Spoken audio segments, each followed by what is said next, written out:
right. Welcome back, Claire, our wonderful Fairfax surrogate. Your story is super inspiring for many reasons. But for anyone who doesn't know you yet, I'll let you have the platform for a little introduction about you, and then we'll talk about why we're meeting today. So go ahead. Sure, absolutely. It's good to see you again, Haley. So I am Claire. I'm 33 years old. I live with my family outside of the Austin, Texas area. My wife, Brandy, and I have been together for 11 years and married now for 7. And we have a almost 2-year-old son. So that's exciting. And big news too. I'm currently pregnant and I'm 8 weeks now with the baby for my intended fathers. And I'm just so excited to be here with you and to be chatting about everything related to surrogacy. As you know, we're beyond excited. This interview is really just to dive a little bit deeper into how we met Claire, how Claire was inspired to be a surrogate throughout her own journey as, a mother in a same-sex marriage and navigating motherhood together, parenthood, and how you grew your family. So Claire, as a same-sex couple, what challenges, if any, did you encounter during your family building journey, and how did you overcome them? Yeah, I think the biggest challenge that we faced right off the bat was just wondering where to start and not really understanding as a same-sex couple, like what you do first and how to get prepared and what you need to do to start even, building your family. And so I would say that was the biggest challenge in the beginning was figuring out who to contact, how to do research, and how to really know what was going to work best for our family. And so you navigated your journey of becoming pregnant through donor sperm, right? So you went through Fairfax Cryobank. So Claire, how did you navigate the process of selecting donor sperm for your family? What was your experience with Fairfax Cryobank? Yeah. So initially we went to a consultation with our physician just to kind of chat about what we needed to do, how to select donor sperm, what banks to look at, all that stuff. So Fairfax Cryobank was actually at the top of the list that we were provided as just one of the leading cryobanks in the nation. And so we said, okay, let's start at the top of the list. Let's take a look, do some research and see what is out there. And so when we went to the Fairfax Cryobank website, right away, on their page, you see a little rainbow heart that just indicates that they're inclusive and that they work with LGBTQ plus families. And just something so small as a little rainbow icon on your website is just so significant to a same-sex couple. It just makes you feel like you are already going to be supported and people are going to understand that this is a difficult time for your family and there's challenges involved, but they're going to help you through it. And so seeing that was already a good sign. And then on the website as well, they have a page for LGBTQ plus families. So we looked at that. They have blogs and just more information about that. And so that really helped us understand what to do, where we were at in the process. And then when we started looking at donor sperm, I really kind of let my wife take the lead on things because I was going to be the one carrying. And so I wanted her to feel included in the process as much as she could be as well. And so we talked about what factors were important to us in terms of who we wanted to select for donor sperm. And then we went through and started, doing a little search and just initially seeing what was out there and what matched what we were looking for. And the great thing about Fairfax Cryobank is there's so many options, and you can also see and hear from the donor. You can read a message or a letter that they've written. And so there was a lot of different ways to kind of feel connected to the donor and be able to understand who they are and how that matched with our family. And so I would say that above all, we just wanted somebody that would accurately represent my wife and her side of the family so that our child would be a reflection of both of us. Oh my gosh, I love the way that you shared that, because I'm like, I personally never met anyone who's gone through that journey.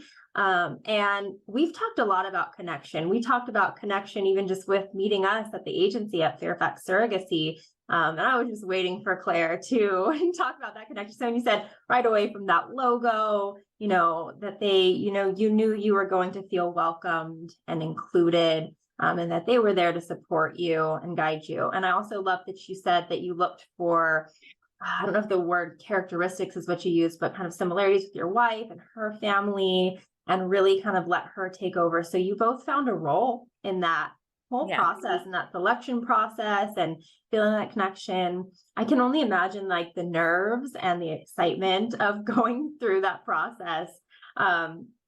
So let me ask you this, Claire, how did that personal experience as, a recipient of donor sperm influence your decision to become a surrogate?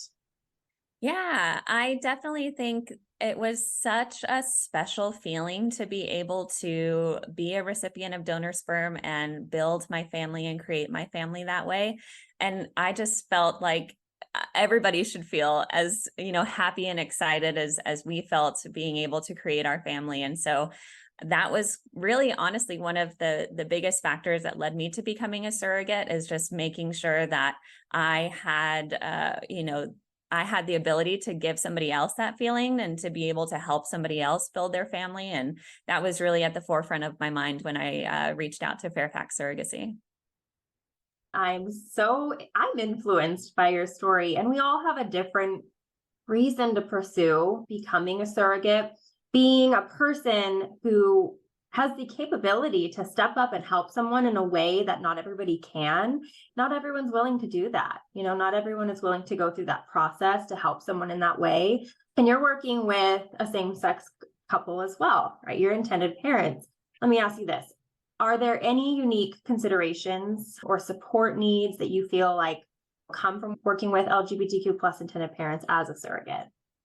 Yeah, I think that just being a same-sex couple, we kind of understand the difficulties that go along with wanting to build a family and kind of knowing where to start.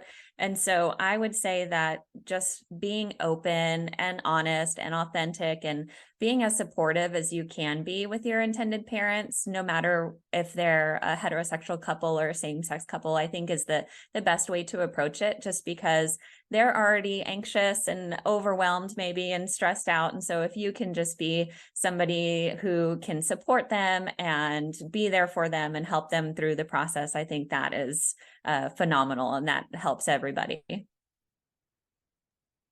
Would you say too, in your experience, you notice there's sort of an extra step involved as well? When they are a same-sex couple, and it can happen with heterosexual intended parents. Sometimes they may be using donor sperm too, or even donor eggs.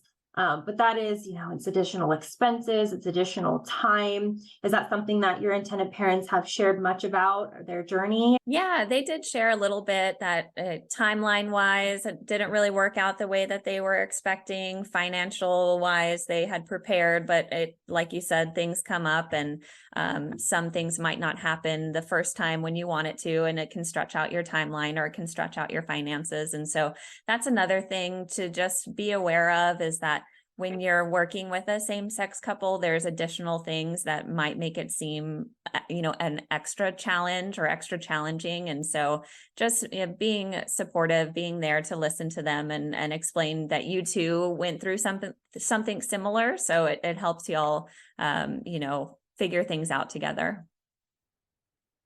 Did you prefer to work with a same-sex couple, knowing that you would have that understanding of that extra step that they went through, just like you did, to help grow your family? Or were you pretty open? I was actually pretty open to everybody, but I think deep down I did have a little preference for finding a same-sex couple to work with, just because you already have that kind of shared understanding, and you can maybe skip the early introductions and getting to know one another, Right. because you feel like you're a part of a larger community together.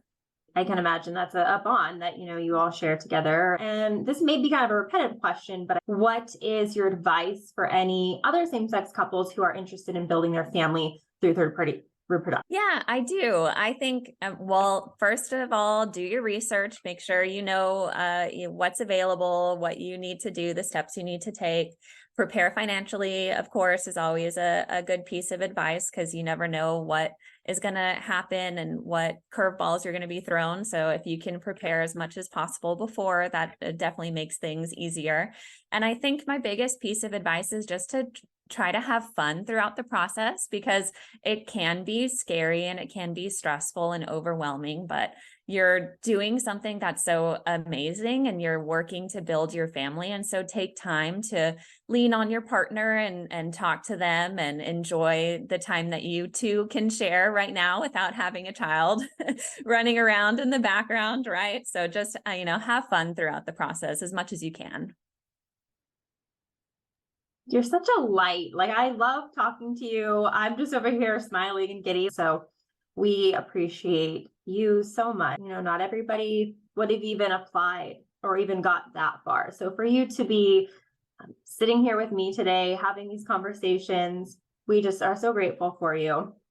Which Thank leads you. me to asking you, which you've shared so many before, and we so appreciate it. So thank you so much, Claire. And I wish you the most safe, healthy rest of your pregnancy. Yes. Thank you, Haley. It's always a pleasure to talk with you. Thanks, Claire. Bye. Bye.